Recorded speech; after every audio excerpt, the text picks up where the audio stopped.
Welcome back to Michigan Matters. We're now talking with David Dulio, who is a director of Oakland University Center for Civic Engagement and also teaches political science at the university. David, good morning and welcome. Good morning, Carol. Thanks for having me. How is my pal, Dr. Ora Peskovitz, your president, doing now? She's doing very well, thank you. I'm sure she's watching. Yeah, I'm sure. Hopefully.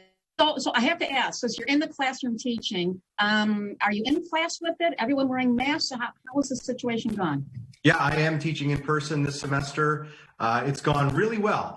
We are all wearing masks when we're in the classroom and anytime inside a building. We have a class of about 20 students, but in a room that usually holds about 80.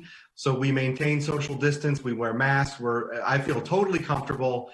And we've really had some excellent interaction with the students this semester. I think they really appreciate the opportunity to have that in-person session. Let's talk a little bit about what you're talking to your students about, that being this wonderful election that we're going through. And you have followed politics for a long time. How do you describe this election? Unique. It's different than really anything we've seen. I thought that 2016 had broken the mold, and it did in many ways. 2020 is another mold breaker. When you are talking to students, how are they feeling about this election? This is, in fact, I don't know if they're old enough to be voting in some cases, and if they are. Oh, most of them are certainly old enough, and I think the vast majority of them plan to.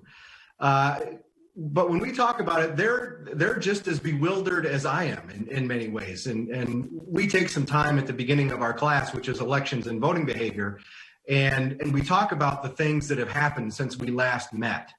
And invariably, every session is, well, there's something you don't see every day, or I didn't see that coming. And there's always some new, dare I say, crazy thing to talk about. Yeah.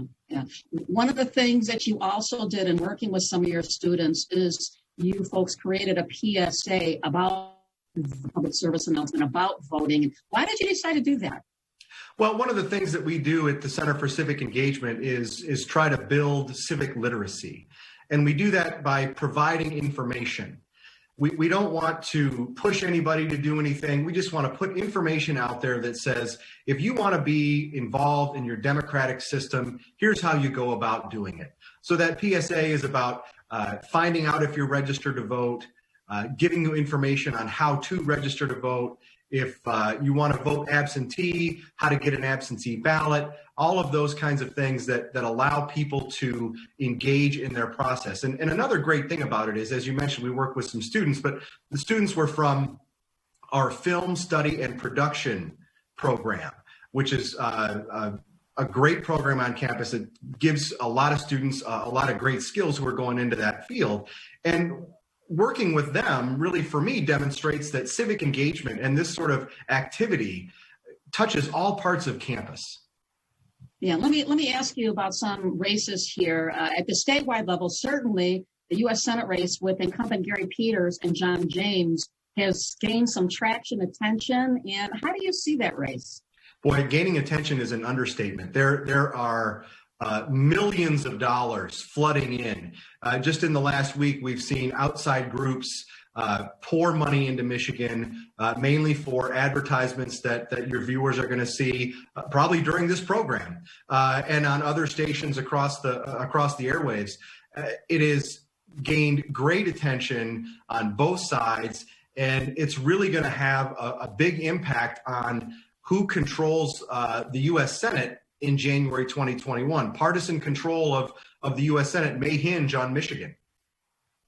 No doubt about that. How do you think the Michigan vote is going to go? Will we have record turnouts, as so many people think? Oh, I think that turnout is going to be up without question. In 2016, we saw 64% voter turnout. I think we'll easily clear that. Whether we get to some level like 70, I think is maybe a bit much, but time will tell. No doubt about that. We're going to be talking about some other races, including the big race, the presidential race, but We need to take a short break. We'll be back with more Michigan Matters right after this.